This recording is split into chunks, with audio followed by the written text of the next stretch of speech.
السلام علیکم افغانستان. خدای دې وکړي چې تاسو ټول روغ او جوړ اوسېږئ. بنډار له نجیبې سره زه نن جوړه نه یم، ځکه مې نو غږ نه م تاسو ته ښکارېږي او ستونی مې هم خوږېږي او دغه زه فکر کوم چې په کابل کې یا په افغانستان کې ډېر خلک دغه چې اوس موسم بدلیږي یا یخ شوی ده او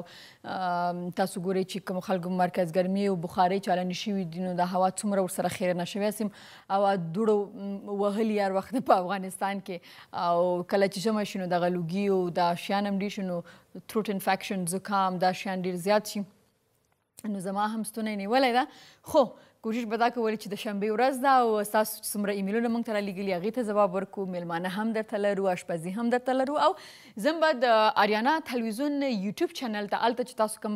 کمنټونه پرېښي کومه مینه م رالیږلې هغه به هم شریکوو او د بنډار انسټاګرام اکاونټ ته به هم ځمه او تاسو هم کولی شئ چې موږ ته د ایمیل د لارې یعنې بنډار @ariana@arianatelevision.com د لارې موږ ته ایمیلز راولیږئ او همدې سره زه د یلدا جان خواته خدا کنه که یلدا جان امروز زیاد گپ بزنه با خدا که گلونم زیاد درد میکنه. خوش آمدید سلام نجیبه جان، خوب هستی؟ یک سلام گرم به تمام بیننده‌های عزیز. شامی کباب ما عبارت از گوشت است، گوشت ماشین شده است، تخم است، تخم گشنیج است، مرچ سیاه است، نمک عادی است و مساله کباب است و بانجرمی ترکاری هم به خاطر دیکور و دیزاین بشقاب ما است. خب صحیح ده. نو ولاړ به شو او وګورو چې دا شامي کباب چې نن یلدا جانه پخوي د دې پرایس لیست یعنې دې قیمتونه چې دا به وګورو بیا بیرته راستانه شو. شامی کباب کوفته‌ای غوښه نیمه کیلو 200 افغانۍ، هګۍ 2 دانې 14 افغانۍ، رومي بانجان نیمه کیلو 15 افغانۍ، مستې نیمه کیلو 15 افغانۍ، تازه مرچ او هوږه 10 افغانۍ، مالګه او مساله د ضرورت وړ. نو تاسو ولیده چې نن شامي چې دغه په څو روپیو کې جوړیږي. اوس به بیرته لاړ شو د یلدا خواته. یلدا نه مو دا پوښتنه وکړو چې یلدا جانې د دې طریقه څنګه شامی کوي؟ طریقه از اول همی گوشت ما را که ماشین میکنیم حتما باید کتش پیاز و سیره کتش باید ماشین کنیم. دا څومره دا غوښه چې تاسو اخیست دا څومره ده؟ 2 کیلو ده امین لیک نیم کیلو گاده، نیم کیلو گوشت، یک دانه پیاز پرتن، یک 3-4 دانه سیر. بس یا بس این باید ماشین شه. وقتی که گوشت این نمی سبز چی است؟ مرچ است، مرچ تازه، مرچ تند است. او را هم کتش یک جای ماشین کنن و به خاطر طریقه درست کردنش من یک چند تا را درست کردم که یعنی طریقش ببینن که به چی طریقه یعنی درست میشه. باز دیگهش بعداً درست خود زغورم یو دانه ته جوړ کړی چې وګوري. صحیح است. باز وقتی که تیار کردم میگم که بگیره. خب باز د جریان برنامه د جریان برنامه شما میگم. و دی اگر این به حساب در خانه حال خب میبینین که امکانات نیست کلش بلند منزل شده یعنی نمیتونن که کوره بانن سیخ بانن این اصل د سیخ میشه. مشکل نیست. کسایی که داش داره میتونه در داش پخته کنه، میتونه در روغن پخته کنه. اگه شامی کباب در سیخ جور کردین حاجت هیچ نیست که تخم پرتین او خودش هم تو میشه. ولی وقتی که در روغن میخواین سرخ کنین حتما دایش تخم بزنین به خاطر که در روغنی بفته باز وا میکنه خدا یعنی دیگه نمیچسبه بعد بین روغن پاش میشه. حتما اگه در روغن سرخ کردین دایش تخم پرتین بود از اون مساله‌جات دیگه تانه پرتین بم بزنین خوب که مخلوط شد گچ شد بود از اون به این طریق میتونین درست کنین و در روغنی را سرخ کنین. اگه در داش بود اون میتونین که مو اول نمیشه بو که نمی گوشت و پیاز و ایره که میکس کردین در بینش با دیگه چی بندازن؟ گوشت و پیاز که میکس شد در بینش مثلا تخم گشنیج است، مرچ سیاه، نمک است، مساله کباب است. میکس میکنیم. تخم کتش مندازیم میکس میکنیم. میکس میشه در بینش مفته تخم میکس میشه مثل یک خمیر واره. خمیر میکنم تو میکس میشه. من کوفته کی جور میکنه نه؟ کوفته کی جور میکنه. اونم رقم میخه اونم شکل خود از جور میشه و روغن خوب میمونین که داغ شه و نه قداغ. این گوشتی چی است؟ گوشت گوساله است. گوشت گوساله سرخی است. سرخی گوشت گوساله. صحیح. ډیر ښه. مننه. تاسو خپل آشپزی شروع کړئ. ماست ماست نه کس خوش داره کتش چتنی استفاده کنه، کس خوش داره کتش ماست بخوره. فقط به خوردن. کسی که گلونش درد میکنه با او دیگه ماست بخوره کتش چتنی نخوره به خاطر تند از به گلون دردی ماست نقص نداره. صحیح ده. تاسو آشپزی شروع کړئ. یو ایمیل راغلی و. اولنی ایمیل راغلی په 8 نومبر باندې. دا د چا ایمیل و؟ دا د محمد طاهر پوپلزي د ښکلي کندهار څخه. نو د ایمیل راغلی و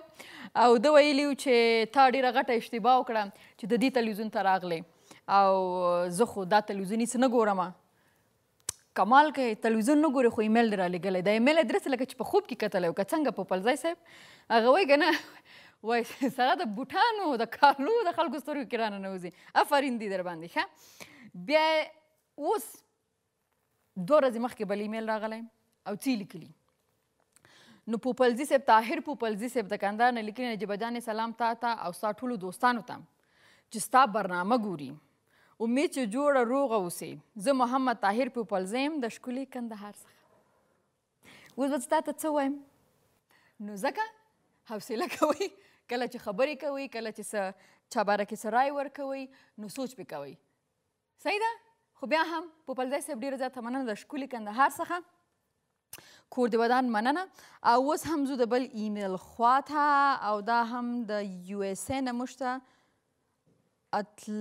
اتلانتا ښه رابعه جلالزی ښه اتلانتا یو اس ای نه موږ ته رالیږلی دی دا څوک دی وایي چې سلام خوږې خورې نجیبه جانې ستا پروګرام اوسم دی او زما پوښتنه دا ده چې how is the reaction of the people when this ښه وایي چې د خلکو ریاکشن څنګه چې کله هغه تا بازار کې ګوري او تا سره سیلفیانې اخلي بازار کې زه کابل کې ډېرې لرې لرې خبرې دي ما دا 2م کال شروع شو ماله کابل کې بازار په سترګو نه دی لیدلی نو هغسې خبره نشته لکه څنګه چې موږ خارج کې باندې وځو رسټورنټ ته یا بازار دغه ته ځو نو زه خو همدې بي ام سی کې قلف یم او همدغې کې یم سټوډیو نه بیرته ځم خپل کوټې ته نو باندې بیخي نه وځم او که کله داسې ایکسپیرینس مې و نو بیا به در سره خامخا شیر کوم دم اخلو او د مې نه وروسته له خیره سره راسره کېږو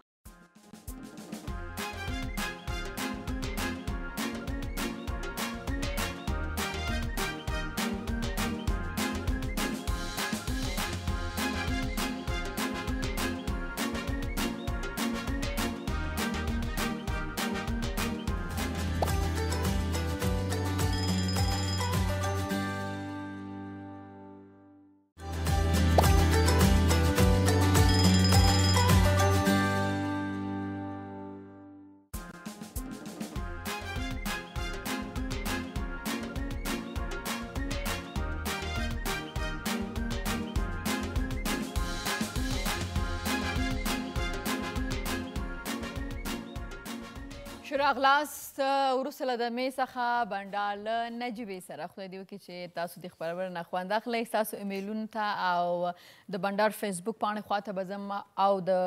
بنډار چې کوم انسټاګرام د هغې خواته به هم ځم دا وخت له ما سره یو جرنلیسټه لیکواله په خپرونه کې موجوده ده غواړم چې تاسو سره معرفي کړم ښاغلې دلافروز ښه راغلاست مننه ډېره زیاته نجیبه جانې زه تاسو ته او د بنډار د خپرونې ټول لیدونکو ته د زړه له کومې سلامونه او نیکې هیلې ډالۍ کوم الله دې وکړي چې تر دې دمه خوشحاله اوسي روغ جوړ اوسي او دا خپرونه په مینه واوري او وګوري البته او دلافروز ډېر کوشنوال نه دي لیکل شروع کړي صحیح ده او دا ستاسو غوندې مېرمنې او افغانان چې خپرونې ته خاص زما دا فوکس چې مثلا شنبې په ورځ یا موږ خپرونې کې راوغواړو د هغې وجه دا چې یو خو دا خلک چې وایي چې مثلا افغانستان کې تعلیم یافته خلک نشته د خلکو د تعلیم سره مینه نشته او بیا په خاصه توګه د ښځینو او په ښځینو کې بیا هغې نه بل قدم چې لږ نور هم ورشو وایي چې پښتانه خپرلونه او هغوی په خپله ښځینه چې دي هغه مکتب ته نه پرېږدي نو کله چې ته ډېره وړکۍ وې تاسو ویلې چې 12 کلنه وې چې تا لیکنه شروع کړله نو دا راته وایي چې په کور کې د چا مرسته در سره وه زما خو له اول نه تر اخره پورې د پلار ډېر ملاتړ را سره ده ځکه ډېره ماشومه ومه چې دې ته به یې هڅولم چې شعر ووایه ترانه ووایه او که نه دلته لاړ شه سټیج په سر باندې خبرې وکوه دا د پلار هڅونه وه زما پلار د ننګرهار پوهنتون استاد ده نو له ډېر ماشومتوبه ځکه چې د چا سره چې د کورنۍ ملاتړ نه وي هغه هېڅ هم نشي کولی زما په نظر باندې هغې کې خو شک نشته که نه بیا چې د کورنۍ ملاتړ نه وي هغه به لکه که یو کار کوي یو ځای ته ځان رسوي نو په ډېرې سختۍ به رسېږي په ډېرو ستونزو به ګالي او بیا لوڼو ته بیا لوڼو ته هغه هم پښتنو ته که نه ښځو ته بیا بغیر د کور د مرستې نه چې دا د ملاتړ نه نشي کولی چې مخکې لاړ شي ځکه زموږ جامع هم ده او دلته کې خو اوس تاسو فکر وکړئ په 21مه صدۍ کې موږ ناسته سو خو زمونږ ژوند وګورئ زمونږ حال وګورئ چې موږ اوس هم په دې کې دنیا کې د نورو ملکونو خلک وایي چې سپوږمۍ ته څنګه ورسیږو نوي نوي اختراعات څنګه وکړو دا او موږ دلته ناست یاستو اوس هم په دې ژړا باندې چې موږ تعلیم نه لري زموږ ماشومان موږ څوک تعلیم ته نه پرېږدي نو لکه زما پلار همداسې د ډېرو نجونو ډېرو پښتنو پلرونو به ډېر تهمتونه ګاللي وي ډېر لکه د خلکو خبرې به ګاللي وي خلک رنګ په رنګ خبرې کوي یو جنۍ سه له کوره وځي حتی که مکتب ته ځي که یو لیکنه کوي وایي د ده لور مکتبۍ ده که نه لکه اوس دا مکتب ته تلل چې په بل ځای کې باید افتخار وسي کې د بده مرخه د جهالت د وجې نه د بېعقلۍ د وجې نه زموږ په ټولنه کې د چا لور خور چې مکتب ته ځي نو هغه یو ډېره بده خبره ده بلکل نو کله چې هغه وخت کې ما لیکنې کولې باور کوي چې ما په خپل نوم په خپل تخلص نه کولې ما د وفا زیرک په نامه باندې کولې ننګرهار راډیو ته به مې ورلېږلې نو هلته د لفروز زیرک نه وه بیا وروسته د لفروز زیرک شوه ګرچې کورنۍ چې وروسته لږ څه د خو بیا هم اوس خو نسبت هغې وختونو ته ډېر اوضاع ښه ده خلک نجونې وځي ژورنالستانې کېږي یا مثلا ځي یو ځای کې ډاکټران هغه وخت کې به یقینا ته هم ډېر مشکلات لیدلي ډېر زیات مشکلات لکه دومره خبرې د خلکو بیا مې وروسته پلار ویل زموږ کورنۍ ستا د پلار ځواب به څنګه و زما د پلار ځواب به خلکو ته دا ویل چې افسوس د دوی په حال هغوی ته خو باید داسې ویل که نه خو ما ته به یې بیا ډېر هغه کوه چې لور احتیاط کوه دا کوه ته باور وکړه چې نجیبه جانه زه تاسو ته یو خپل هغه ووایم زه اوس لږ شوخ رنګونه اغوندم باور کوئ نو هغه وخت کې به ما ډېر ساده ځکه پلار به مې ویلی چې بچیه څوک چې بیرون وځي له کوره ډېر ساده اغوندي او تور رنګونه دومره تور راته ویلي چې ټوله مینه مې له تورو رنګونو سره شوې ده نو پلار به هم غیر مستقیم ما ته ویلی چې ځکه د خلکو نه ویرېده دی په خپله ډېر روشن فکره سړی و ډېر په دې پوهېده چې یو ښځه مثلا که مکتب و نو هغه به څه وي دغه بېځایه قضاوتونه دي دغه زموږ بخیلیانې دي دغه زموږ جهالت دی چې موږ نن هم په خپلو ویرونو یعنی سوچ وکړئ دنیا کوم ځای ته رسېدلې موږ نن کوم ځای کې پاتې دغه خبرې دي چې جهالت ده خو دغه خبره ده ځکه یو کس په ښه کالو کې ګورم ور راباندې بلیږي نو که نور هېڅ نه کېږي زه بې ځایه خبرې کوم که یو انسان په نس باندې موړ دی هم ماته زور راکوي نو بیا هم بده خبره کوم که نه که یو یعنی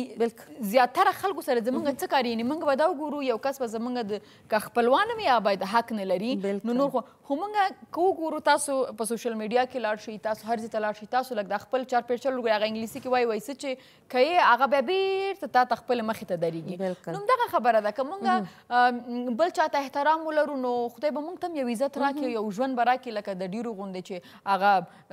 تاسو په دې غم باندې اخته یي چې د بل چا غیبت وکړي بد ووایي زړه وخوري بخیلي وکړي او بل کس چې دی هغه شکر الحمدلله ښه ژوند تېروي صحیح ده بلکل نه داسې زه داسې ځینو خلکو ته حیرانه یم چې ولې خپل ژوند ته نه متوجه کېږي خو د هغې وجه دا ده چې دوی د بل په ژوند کې دومره ننوتي دي دومره لکه زه یم چې زما په زه د دې لکه دومره بېکاره خلک دي نجیبې څه وکړو نجیبې وخاندل نجیبې وژړل نجیبې واده وکړو وی نه کړو دلته دې تلویزیون کې وه دلته لاړه نو سوچ وکړه چې د دې هغه د سوچ د فکر د ژوند سطحه څومره لا ټیټه ده که دغه انرژي دی په دې کې چې زه څه وکړم چېرته لاړ شم څنګه کار وکړم ژوند څنګه ښه کړم تعلیم څنګه وکړم او دا ژوند چې دا لري زه څنګه کولی شم چې دومره زویونو ته ورسېږم یا دومره زه شمه چې دنیا کې خلک ما وپېژني څه وکړم که نه نو دغه انرژي که دغلته استفاده کړي نو ځان ته هم فایده ده او وطن ته هم فایده ده ځکه چې نن تاسو دلته له موږ سره ناست یاستئ که ستا پلار دغه مبارزه د دې ټولنې سره نه وه کړې او هغه هم د خلکو د بېځایه خبرو د قضاوت نه مجبوره شوی نن به ته دلته نه وې ناسته نن به ستا لیکنې نورو خلکو نه ویلې نن به ته دلافروز نه ولې خو خامخا په دې جامع کې مشکل زموږ څه ده مشکل زموږ د جامع دا چې همیشه د مړو ډېر زیات قدر کوي بلکل د مړو ډېر قدر کوي چې مړ شوې که نه بیا به نو ستا عکسونه لګېدلي په هر ځای کې صفت په دې کېږي او چې ژمدی نو په دې ټولنه کې به تا نه هغې وجې سره دا د چا سره دښمني نه دا د یوازې وجه دا ده چې موږ بخیل استو بلکل دغه یې وجه هغه خلکو چې په هغه وخت کې خبرې کولې باور کوئ چې اوس یې لږ پیسې پیدا کړي اوس یې لږ دنیا لیدلې ده هغوی موږ پورې اوس خاندي اوس زموږ جامې پورې خاندي زموږ حرکات پورې خاندي وایي دا څه وروسته پاتې ده دا په خپلو جامو اغوستلو نه پوهېږي اوس هغه داسې وایي موږ ورته وایي لکه ونه مستقیم په خپل مکان یم که بهر راباندې راشي که خزان خو هغه خلک دي چې ټول عمر د دوی په دې کې تېر سو چې ولې چا سره ودرېدې ولې چا سره لاړې همکار سره که ودرېدې هم جنجال ده بازار کې که چا سره وګرځېدې هم جنجال ده حتی که په دې فیسبوک کې چا درته میسج وکړ هغه خو بیخي جنجال ده داسې وایي دا ولې درته میسج وکړه دی ولې درته داسې ویلې ستاسو والد صاحب باندې آفرین او په هغه ټول مور و پلار باندې په هغه وروڼو باندې چې هغه د خپل خویندې لوړه مکتب ته لیږي او څنګه لیکل کوي یعنې هر مسلک کې چې هغه ته خدای استعداد ورکړي هغه یې تشویق کوي او تر شا یې ولاړې نو آفرین دی په هغې باندې نن که ما مخکې مو ویلې که ستاسو د والد صاحب همکاري له تاسو سره نه ولی نو یقینا دلته به د افروز نن موږ سره نه وه ناسته او یوازې به پلار خو دې همکاري وه خو بیا ډېر همکاري را سره مور هم کړې ده ځکه چې په ما یې باید د کور کار نه کوم ما ته باید بچی درس ووایه تل به یې راته ویل چې بچی درس ووایه نو تر ډېره وخته پورې تر هغو چې له پوهنتون نه فارغه سوم مور په ما باندې هېڅکله هم دې کار ونه کوه ولې نه هېڅکله به ته به کار نه کوې ته به درس وایې زه لا یم درته ډېرې سختې وګاللې ډېرې سختې کله به یې ښکته ګرځولو کله به یې پورته ګرځولو نن به دلته جګړه وه سبا به هلته جګړه وه په چا خبره په اور اوبو کې وساتلو په ګولیو کې وساتلو هر ډول دوی به دا خپل هغه په موږ باندې خور کړی او خپل وزرونه دا ستا زما ټولو میندو پلرونو همدا هیله ده چې خپل اولادونو ته یو کلک ملاتړ وسي او د خلکو خبرو پسې ونه ګرځي خلک خو ډېر بلګیا یې خبرې به یې کوي موږ تاسو په دې سوشل میډیا کې ګورو څه حال ده حتی داسې خلک داسې کنځلې کوي زه حیرانه دې ته یم چې د دوی که نه دا خو د دوی خپل کورنۍ تربیې پورې اړه لري چې دوی ته تربیه سره قم ورکړ شي همغسې کوي نو دا سوشل میډیا خو د دې لپاره ده چې دوی معلومات لاسته راوړي دوی یو څه ترې نزده کړي موږ دغه وایو چې بدبختي دغه ځای کې دا زموږ دا بخیلي بغض چې دا دا دومره یو بد مرض ده چې په هغې ته اخته شي نو تا ته به یو انسان هېڅ بد دی رسولي یا به ستاسو سره هېڅ سر و کار نه وي صحیح ده یعنې تا سره به د چا څه کار یا به د یلدا سره د چا څه کار یا به د ما سره د چا څه کار یعنې ما سره هېڅ چا د کار نشته خو د هغې نه باوجود هم چې ته راځې او ته نفرت خورئ یا بدې خبرې کوي هغه کوي هغه دا ښیي چې ته څومره ساته ټیټې یا ستا پرورش څومره کم شوی د هغه ته بل نه بېزته کوي هغه ته خپل ځان ښکاره کوي او خپل ځان دنیا ته ورښیي چې ویلې زه د کومې سویې انسان یم لیدونکو د لافروز هم له ما سره ناست سره تاسو هم کولی شئ موږ ته ایمیل راولیږئ د فیسبوک د رانې خپل نظر موږ سره شریک کړئ بېرته چې راغله دوی په لیکونو به خبرې کوو دا وخت له موږ سره دمه ده دمه اخلو بیا راځو دمه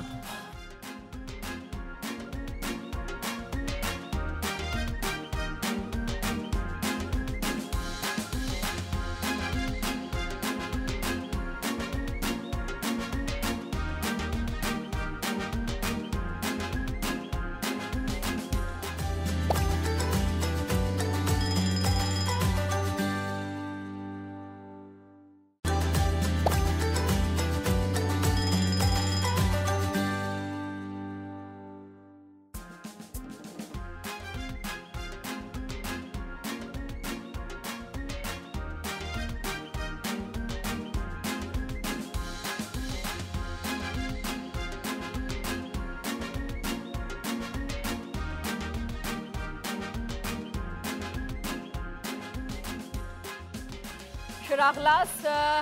خپرونه بنډار له نجیبې سره تاسو کولی شئ چې د آریانا تلویزیون فیسبوک پاڼې ته لاړ شئ د بنډار فیسبوک پاڼې ته لاړ شئ د بنډار انسټاګرام پاڼې ته لاړ شئ هغلته به خپل کمیټونه راولیږئ او د لافروز له ما سره ناست سره ولې چې د لافروز جرنلیسټ هم ده نو هغه خبرونه هم لیکي او ډرامه هم لیکي ځکه چې پروډکشن کوارډینیټر تاسو پاتې شوی بالکل نو زما پوښتنه ده چې تا دپاره خبر لیکل زیات سخته ده که ډرامه لیکل زیات سخته ده سخت خو یو هم نه ده خو خبر داسې وي چې هغه وچ لیکل وي او ډرامه څه ده دا یو هنري کار ده که نه یو ذوقي کار ده چې څه وخت ډرامې ته کښېنې ډېر په شوق یې لیکې هر څه په شوق لیکې دیالوګونه څه پکې لیکې همغه ټول اداکاران خپل نظر ته راولي چې اوس به داسې وي اوس به داسې وي او خبر څه ده خبر خو که چیرې مثلا یو ښه خبر وي خو بیا هم ښه ده او که چیرته مثلا دا بد خبرونه وي د هغې لیکل بیا لږ زموږ په ټولنه کې یا په افغانستان کې دومره په زړه پورې نه وي خبر لیکل نو ډرامه خو ښاید دلته اوس د تلویزیونونو هغه چې موږ ورته ویل چې دا یوه انډسټري ده ډېره غټه هم نه ده ځکه چې تلویزیونونه ډېر دي خو پروفیشنلي باید چې څنګه اوسیږي په نورو ځایونو کې په نورو ملکونو کې چینلونه باید څنګه کارونه کوي څنګه پروډکشن لري هغسې نه لرو بالکل په هغه لیول نه یو خو د هغې ډېر وجوهات دي بزنس او مارکیټ او دا ټول شیان نو دغسې ډرامه هم موږ نه لرو اوس یو نیم چینل کوي چې هغه کوشش کوي چې خپل د افغانستان تولید ولري یعنې د دې کلچر د دې ژبې ډرامه ولري نو دا راته ووایه چې ته افغانستان دپاره څه فکر کوي چې څه وشي چې چینلونه خپل تولیدات ولري ولې چینلونه خپلې ډرامې نه جوړوي چې هغه د ترکیې یا د هند ډرامې راوړي ګورې زموږ افغانستان لکه څنګه چې په هر شي کې موږ وروسته روان یو که نه پرمختګ نه کوو یو وخت کې موږ دلته د شادګل یو ډرامه درلودله ګور هغه وخت کې څومره طبیعي ډرامه ده چې هیڅ په نه هیڅ امکانات باندې هیڅ امکانات نه اوس خو تر هغې امکانات ډېر زیات دي بدبختي اوس دلته داسې اکټران موږ هغه پروفیشنل اکټران نه لرو هغه څوک چې لکه طبیعي اکټ وکوي هغه ونه لرو موږ به لیکوالان لرو لکه موږ ډاکټر صاحب محمد اکبر ډېر یو تکړه لیکوال ده ډېر ښه لیکنې کوي او ډېر ښې ډرامې لیکلی شي همداسې نور لیکوالان موږ لرو خو بدبختي دلته ده چې موږ هغه ډول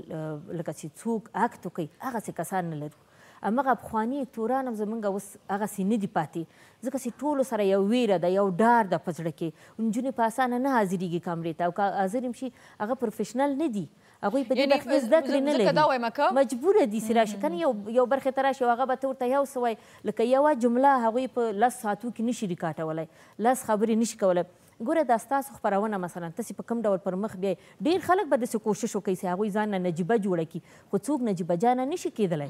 ځکه چې دا که بل څوک ستا اکټونه کوي نو هغه بیا اکټ وي هغه بیا هغه اصلي اکټوره نه وي یو وخت کې مثلا زه په ډېره کوچنۍ وم چې پي ټي ایم کې خو تاسو هم هغه وخت کې وړه وئ لکه داسې نه وئ چې زه وایم چې تاسو ډېره غټه وئ ډېر کوچنۍ وئ چې دلربا زلف کې د کنټرول کا ډرامه کې تاسو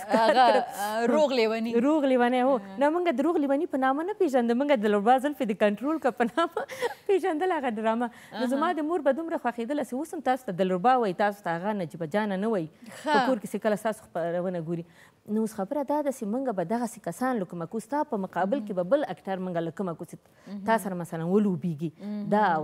لکه څه ډول چې دلته ډایرکټ او نور مسایل دغه ټول هم چې پیدا شي بیا هغه حالات داسې ته کله کولی شې چې له دغه ځای نه ووځي یوې ساحې ته لاړ شي یو منطقې ته لاړ شي چې هلته فلم جوړ کړي هغه د فلم ساحه موږ نشو کولی ما په خپله په ننګرهار کې یو فلم موږ جوړ کړ ډېر کوچنی لکه هغه د بدمرغه په نامه باندې فلم هم نه و 15 دقیقې پروګرام و شارټ فلم به ورته وایو هو شارټ فلم ورته ویلی سو هو ځکه چې هغه وخت کې دا یو حقیقي قصه وه هغوی جوړه کړله په دې باندې چې یوه جنۍ ده په بدو کې ورکول کېږي بیا ځان سوځوي نو دې ته موږ هغه جنۍ پیدا نه کړه چې پښتو لکه پښتو کې بیا زه مجبوره سوم چې زه پکې کار وکړم باور وکړئ دغه شارټ فلم د بدمرغه په نامه باندې دومره شهرت پیدا کړه چې پاکستان کې هم هغه خپرېده په افغانستان کې جلال آباد وجه دا چې دا تاسو په دې بدۍ کې چې لور خور ورکوي دا هم لر او هم بر کې دواړو ځایونو کې بدبختانه دا خبره شته ده دغه مشکل شته دی نو تاسو دا ویلي چې موږ دلته ډېر مشکل لرو د اکټرز ډایرکټر تاسو وایي چې لیکوالان خوشته دی زه فکر کوم چې په افغانستان کې ولې چې دا میډیا چې دا اوس دومره نه ده میچور تقریبا 18 کاله کېږي صحیح ده 18 کاله به کېږي چې دا تلویزیونونه شروع شوي دي او دا فعالیتونه شروع شوي دي سندرې ډرامې او دا پروګرامونه او چینل نو هغې کې یو شی چې ډېر په تیزۍ سره موږ ولیده چې ډېر نامحدوده ټالنټ راځي لکه هغه که سندرغاړي دي هغه که نو ټالنټ دی اکټرز خو د هغې یو مشکل چې هغې تلویزیون ته په دې باندې راځي هغې دا وایي چې دې کې ډېرې پیسې دي او چې مشهور شو دوه تاسو د دلربا خبره وکړه نو هغه په 2004 کې صحیح ده نو زه دا یم که زه نن نجیبه یم د هغې شاته کلونو سفر پروت دی ما د کلونو سفر کړی دی او ما ډېرې څه ورته وایي چې موږ په یو ورځ کې په یو شپه کې یا په یو کال کې ته نشي کولی چې ځان یو ځای ته ورسوي خو هغه خلک رسېږي چې هغه صبر ولري او خپل کار سره ایمانداري تاسو د دلربا خبره کوئ زه نه پوهېدم هغه وخت کې چې ما هغه ډرامه کوله یعنې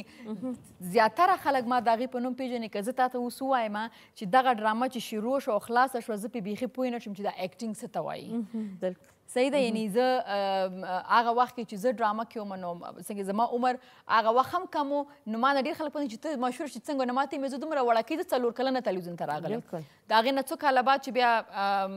زما اولنۍ ډرامه دغه وه دلربا وه، نو زه هغه وخت لا دومره میچیور نه وم چې زه په شهرت او سټارډم او په دې شیانو باندې پوه شم. اوس چې پوه یم نو اوس باندې نه شم وتی.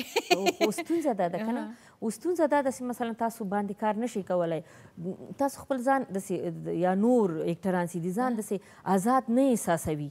تل ویره ورسره ده. که یو ځای ته ځي مثلا شوټینګ لپاره هلته به دې سره ډېره زیاته ویره وي. دا ډېره ښه خبره وکړه چې زما ډېر خواهش دی چې زه په یو افغاني ډرامه کې یا سیریل کې زه کار وکړم، خو چې کله بیا دا سوچ کوم چې لکه ماته کله د کمرشل یا د څه شوټ آفر راځي نو زه ته یم چې ریکارډینګ به کوم ځای کې کوي، زه خو اودور نه وځم، یعنې زه د سټوډیو نه باندې نه وځم. ستا خبره امنیت خبره ده. نو زه فکر دا کوم چې بااستعداده اکټرز به هم وي، زه یقین لرم په افغانستان کې به وي، خو ولې چې امنیت نشته نو نجونه یا هلکان دې ته غاړه نه ږدي. صحیح ده. نو دغه د امنیت اوس بېلته دې خبرې ته راځم چې ستا د خوښې ډرامه کومه یوه ده چې تا خپله لیکلي؟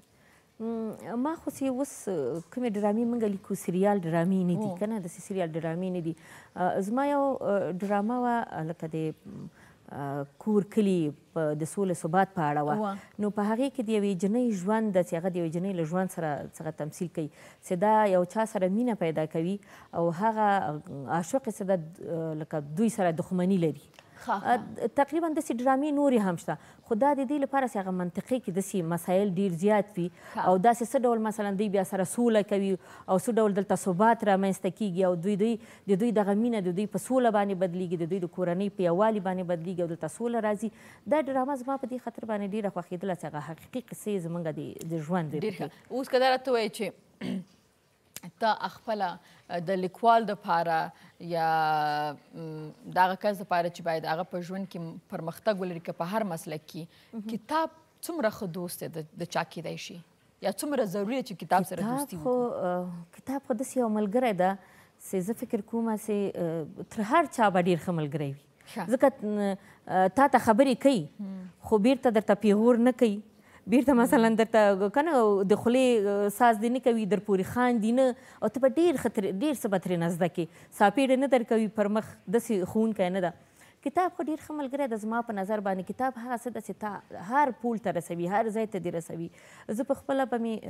هغه وخت کې اوس خو لږ ماشومداره سومه، مطالعه کمه شوه، که رښتیا ورته وایم یوازې همدغه سوشل میډیا کې لږ څه شیان چې ویلولو، کتابونه به مې لوستل، ناولونه به مې لوستل، شعرونه به مې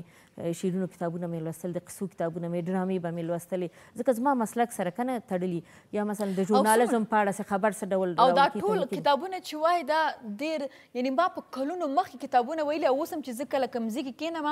او څه موضوع پورې خبر راشي نو هغه کتابونه چې مې ویلي دي هغه نن هم زما مرسته کوي. نه بالکل نالج دی. بالکل سړی داسې فکر کوي چې دا کتاب ما ولې زما هېڅ هم په یاد نه شو، خو نه دا هم میموري ده، یو څه ثبتوي هلته ځان سره ډېر څه ساتي. زموږ د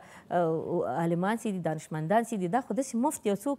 اختراع نشي کولی. ډېره ښه خبرې له تاسو سره وشولې. دلفروز ډېره مننه چې راغلې خورکۍ، دا ستاسو غوندې خویندو باندې موږ ویاړو او خدای تا ته ډېر ژوند درکړي او اولاد ستاسو د بریا دپاره دعا کوو. الله مو مل شه. ډېره مننه چې راغلی او زموږ خپرونه لا همداسې ادامه لري. ستاسو ایمیلونو ته خواته به هم زما، فیسبوک خواته به زما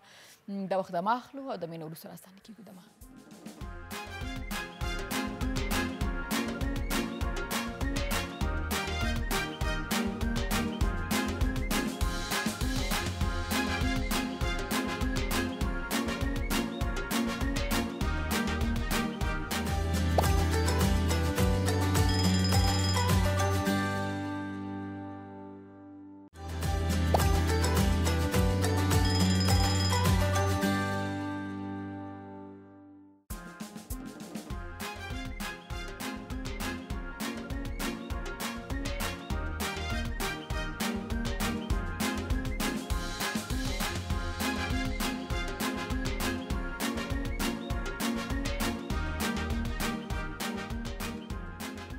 راغلاس خپرونه بنډار له نجیبې سره.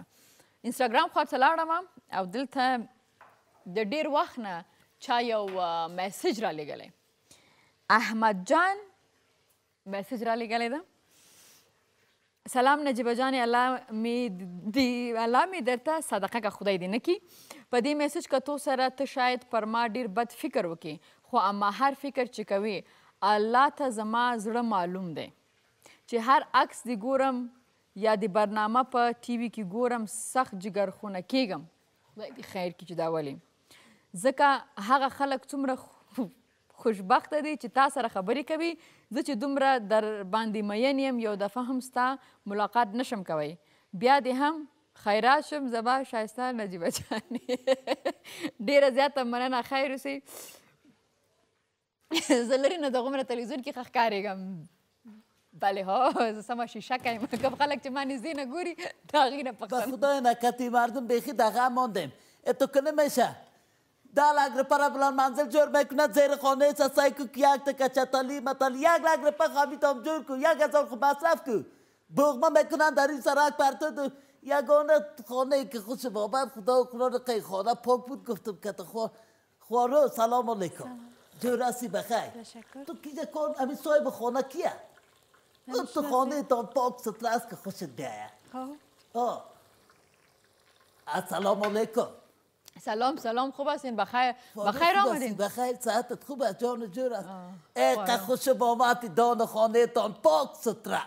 تشکر. خب دا خو زمونږ د ایمان جز دی. باید مونږ کور هم پاک وساتو، په خپل هم پاک اوسیږو. او کور نه بلکې دا د خپلې چې باندې د کور مخه ده سړکونه دي دا ځکه دا مونږ خوای دا وطن زمونږ کور دی نو وطن خو باید پاک وساتو. دا به سربانت برسانید. یک مسئله گپ دیگه یک خانه یک دقیقه د سر یو میز نشینی که او شیشه است میتونید این نمی کوچ بشینید. خب کوچ تا یکم ذره بیسور معلوم شید. چی کنه میشه یک رقم؟ نه بفرمایید. همین روی سرک از همشیرانه است که جارو میکنه کت ما. یک بچه که تیر شده کلان آدم بینیش یک تقدمی را کفته میته. او را میگه چیش گفتم چیش ننه تا پرزا میری. ولی بجای نمیشه. بسیار لود است. در خورد کمی جارو را گرفتم دست انداخت دمی جیب خود. خوارو ما گفتم خیلی زدت بچه‌م کشتت یا چاقوس یا برچه نگفتی بغیره چی را کشید؟ شانه را کشید بوی خدا شانه کرد رفت. خوارو خیلی پاکی و صفایی تا خوشم آمد. نه تشکر. او زه به دا وایم چې سره د دومره مشکلاتو سره په دې یخ کې په دې ژمي کې ستاسو غوندې د ښاروالۍ چې څومره خلک دي هغه راځي ستاسو د وجې نه زمونږ ښارونه پاک دي. کوشش کوئ تاسو خپل. اما زمونږ مشکل سره مونږ چې همیشه وایو چې نه دا ښار نه دی پاک. ولې نه دی پاک؟ ځکه چې دا خو غریبانان پاکوي خو دا مونږ او تاسو چې خیرنو هغه به څنګه کوو؟ خدا راستی هم خوش کرده. خوارو یک گپ دی همین مرا نمیگیری. تو خو ډیر بیستر خوارم راته وایي بیا دا وایي چې نمیگیری. که تا نگوی خوراک نمیشه کارک. یلدا یرا چی بگویم یک نشد دو شد تا بگویم چهریش کم باری با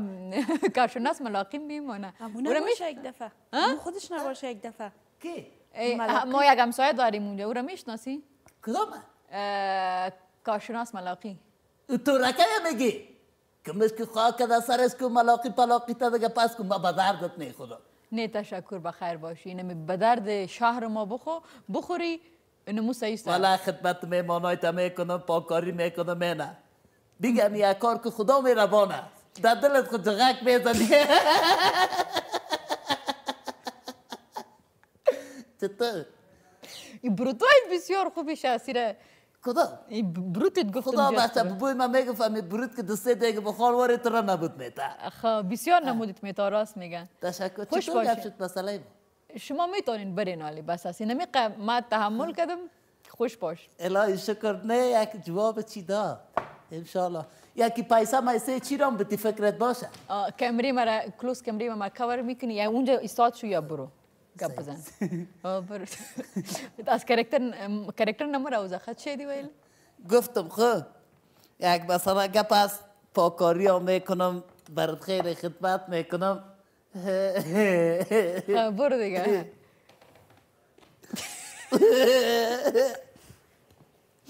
وای دا څه حل دی خدایا. یلدا جان جان په نورو هیوادونو کې که نه په نورو هیوادونو کې چې هلک یا نجلۍ غټېږي نو هغه وایي چې زه به خپل فیوچر جوړ کړم یعنې خپل مستقبل جوړ کړي تعلیم وکړي کوم مسلک ته ځي یا کوم کار ته ځي باید هغه یو ځي ته ځان ورسوي زموږ په افغانستان کې ولې داسې ده چې زموږ دا لور زوی لا غټ شوی نه هله واده که هله واده که هله واده که زموږ زیاتره هلکان غریبانان په پوهنتون کې یا سبق نه خلاص کړی دي مخکې نه ښځه ورته کښېنولي ولې دا واده اخرنی په نورو ترقي یافته کوم ملکونه چې ډېر پرمختګ کړی دی هغلته اخري کار دی چې واده وکړي ځکه ژوند جوړول ډېر مهمه ده درس ویل ډېر مهمه ده کامیابه ژوند ډېر مهمه ده هغې نه پس بیا خلک وایي واده وکړو موږ دلته اول واده کوو بیا چېرته درس پسې ګرځېږو بیا چېرته کار پسې ګرځېږو هغه د غریب لور چې راولو نو هغه خو بیا سبا بچی کورو نو داسې خو نه که نه چې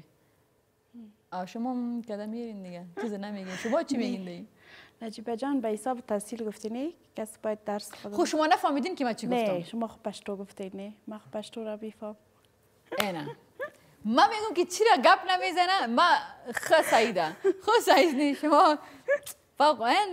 دا خود شو لگه تو چیزان سر خبری کنم یه رقم شد که من که خودم گپ میزنم یلدایت نفهمید که من چی گفتم خود تاسو به یقینا پوه شوی هستی ښه د ایمیل خواته زما او زما د بنډار د یوټیوب چینل خواته چې نه بنډار نه آریانا تلویزیون صحیح ده ښه منصور احمد لیکلی دخترک افغان لیکلی یک برنامه را اینها چقدر با مشکل جور میکنه یس هغه بیهایند د سین منګه د راشد خان چې کوم خبرونه هغه منګه شیر کړی او دا خو تاسو ته معلومه ده چې څومره په سخته جوړیږي سولا امان وای the only show with the hurt blood and the work keep it up ګرانې خورې مننه سولې ډېره زیاته مننه همدې سره دم اخلو دمې نورو سره اسانه کیږو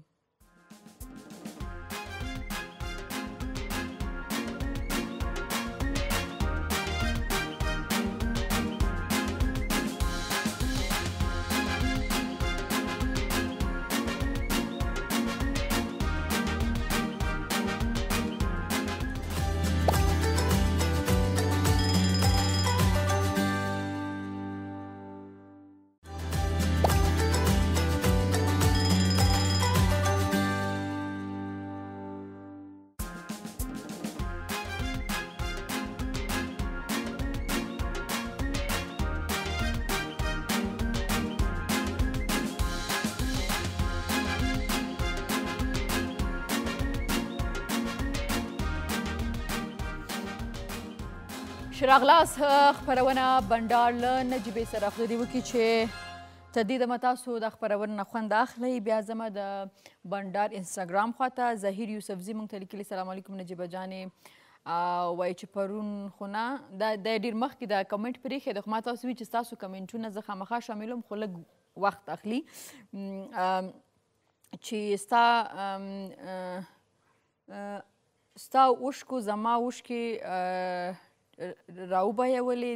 ډېره ټراجدي خپرونه وه خدای پاک دې وکړي چې دا هم اخري ټراجدي خپرونه اوسي په نور او نور زموږ په ملک کې امن راشي یوسفزۍ د جرمني څخه ظاهر یوسفزۍ ډېره زیاته مننه خدای دې وکړي مخکې ورځو کې خپرونه زموږ همدا وه چې د دغلته چې په افغانستان کې په کابل کې خاص کر کومه حمله شوې وله میلاد شریف باندې چې کومه ورځ هغه ورځ باندې نو موږ ټول ډېر جګرخونه وو او ملي ماتم هم و او زموږ خپرونه هم د هغې سره تړلې وه آصف منیر خان موږ ته په انسټاګرام کې کمنټ پرېښی ده ویش یو وایي چې یو خوشحاله ژوند درته غواړم نجیبه جانې او هر میدان کې بریالی شي مننه آصف جانه کور دې ودان خیر اوسي تا دې هم خدای بریالی لري سیمی آریا لیکلی دی په انسټاګرام کې موږ ته کمنټ پرېښی ده نجیبه جانې ستا شو از د پروګرام دیت آی کان ستا خپرونه داسې ده چې هغه زه هیڅ نه میس کومه یو قسط هم بیکاز اف یور هوستینګ ستا د نطاقي انداز ستا مسکا او د وی یو ټاک از امیزینګ لکه څنګه چې ته خبرې کوي وي دا ډېر زیات امیزینګ ده ډېره زیاته مننه سمي زه همداسې یم لکه څنګه چې راته ګوري تلویزیون کې نو همدغسې یمه او که زما د انداز تا باندې ښه لګېږي ډېره زیاته مننه. بیا هم د اریانا تلویزیون چې کوم یوټیوب چینل دی هغې خواته ځم او ګورو چې دلته چا لیکلي توحید محمد موږ ته کمنټ پرېښی ده او هغه دا کمنټ یې هغه ویډیو کې پرېښی په یوټیوب کې چې کوم موږ بیهایند د سین د راشد خان هغه پروګرام اپلوډ کړی ده. هغه لیکلي زنده‌باد نجیبه جانې که قانون مرد سالاری را شکسته و زنده‌باد راشد خان ارمان که حوصله‌مند و با ادب بلند است. تشکر از هر دوی شما و تشکر از شما که ما را درک کردین. او بیا هم حمید مجددی هم مننه راشد جانه خپل ټولو مینوالو مینه دې ماته کړه یوالي برنامه وه. مننه خیر اوسئ. بیا هم حمید ناصري لیکلي زنده‌باد نجیبه جانې تاسو هم زنده‌باد او افغانستان هم زنده‌باد. بیا هم په یوټیوب چینل چې زه فکر کوم و د یوټیوب چینل چې کوم د اریانا تلویزیون دی هغلته لیدا یا لیدیا حیدری موږ ته کمنټ پرېښی یک برنامه کامل و زیبا بود. تشکر زنده باشی. و بیا هم د ټولو څخه ډېره زیاته مننه چې موږ ته د اریانا تلویزیون چې کوم یوټیوب چینل دلته زموږ ویډیو ګوري نه یوازې ګوري موږ ته کمنټ هم پرېږدي. همدې سره به لاړه شم د یو ایمیل خواته او بیا هم دا موږ ته چا دا ایمیل را لیږلی ده کوم وایي چې زه کابل کې اوسېږم زما نوم آریان دی او زه آی پی براډکاسټ انجینیر یم او وایي چې زه ستاسو خپرونې دپاره په ډېر مصروفیت کې وخت باسم او مصروفیت د وجې نه په یوټیوب ګورم په تلویزیون نشم کتلی او بیا وایي چې ته یوازې د خارج کې چې کوم خلک اوسېږي هغې نه تشکري کوي. زه هم ډېر مصروفه یم افغانستان کې اوسېږم خو ډېر مصروف یم. نو داسې دی چې نه داسې خبره نه ده اریان جانه. زه د ټولو خلکو مینوالو تشکري کوم مننه یې کوم چې زما خپرونه ګوري او بیا وایي چې ستا خپرونه خوښوم ستا ایټیټیوډ ستا بیهیویر یعنې ستا اخلاق ستا خبرې ستا میلمانه او ستا ته په ژوند کې نورې بریاوې هم غواړم. ډېره زیاته مننه خیر اوسې کوربدن آریان جانه د کابل څخه دی ما ته انجینیر جانه بلکې موږ ته دغه ایمیل را لېږلو. ډېره زیاته مننه خیر اوسې. همدې سره ځو د سالګرې خواته او ګورو چې نن د چا سالګرې ده. ښه ډېر خلک به دا وایي چې موږ عکسونه هم صحیح درلیږلي یعنې د یو کس د چا چې سالګرې ده خالي د هغې عکس هم درلیږلي نوم خو بیا ولې نه نشر کېږي. هغه ځکه نه نشر کېږي تاسو هغه سبجیکټ کې ټایټل نه ورکوئ. موږ ته په سوونو ایمیلونه روزانه راځي. تاسو که ټایټل ورکوئ نو هغې به ښه خبره څه که ټایټل یې د پروګرام باره کې خبري یا زما باره کې یا څه نظر یي نو هغه موږ شاملولی شو هره ورځ. که سالګرې هغه باید سالګره ټایټل ورکوي یا کلیزه یا بد نو هغه زموږ همکارانو ته اساني چې هغه کلیزه معنا دا چې دا په دې سیګمنټ کې موږ شاملو یعنې دې هفتې کې شاملو. نو مهرباني وکړئ چې کله ایمیل راځي نو سبجیکټ خامخا ورکوي. راځئ چې زه سالګرې خواته راځئ. د عابدې له خوا نه مزمل ده عبدالرحمن هیپي ټو یو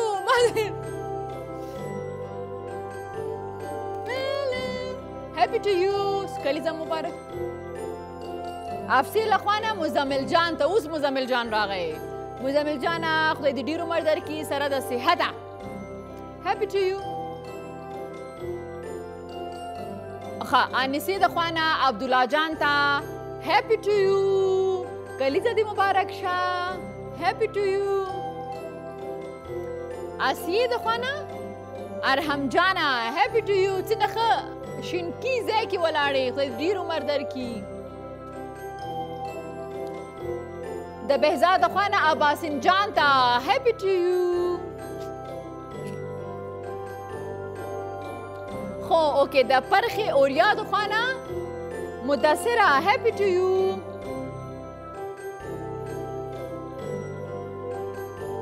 اوکې د توبا جانې د خوا نه سنا جانې ته هیپي ټو یو. سنا هیپي ټو یو. هیپی برثدی تو یو. یکی اومده که تماشاش کرد. یلدا جان نان تیار شد؟ تیار. بیا بریم طرفش بریم. امروز خود گلون به خدا نفس ما کشید. آفرین. واه واه واه واه. دا شامی کباب جور دی خو اینو وقت برد گفتم که یک شامی کباب رو جور کو جور نکردی در برنامه صدا سر ما صدا نکردی که بیا برد نشان میدادی که چرا دوربین شاید گرفته باشه. نه نمیگیره نه جریان برنامه خودت میفهمین دیگه. دا وګورئ شامی کباب چې دیده یلدا جانی تیار که او دې سره ډوډۍ هم څومره ښه په سلیقه باندې تیاره کړې ده دا دیکھې ده آها ما بچه ندارم مگم میگرفتم برده ما یک روز خوب سی خود باری کارنده را کاردار زنیورت میشم. چی؟ زنیورت اول خب من اول پیدا کنم اگر برادر داشت چقدر خوب یلدا جان بسیار تشکر د اشپزي ستاسو ټول څخه هم ډېره زیاته مننه هغه خلکو چې موږ ته ایمیلونه رالیږلي دي یا انسټاګرام کې موږ سره خپله مینه شیر کوي او یا هم څه ورته وایي د ایمیل د لارې نن مې تبه ده نه پوهېږم زه څه وایم خپل غږ هم نه اورم چې څه وایم زه صحیح ده ډېره مننه ستاسو ټولو څخه راوامغسته ده بلابتر څه ورته نومېده آیپیډ نو چې تاسو ایمیلونه هم خو وخت پای ته ورسېده همدې سره ستاسو نه اجازه غواړم له خیره سره سبا بیا تاسو سره په خپرونه کې یم په لوی الله مو سپارم تل دې افغانستان زنده باد د الله په امان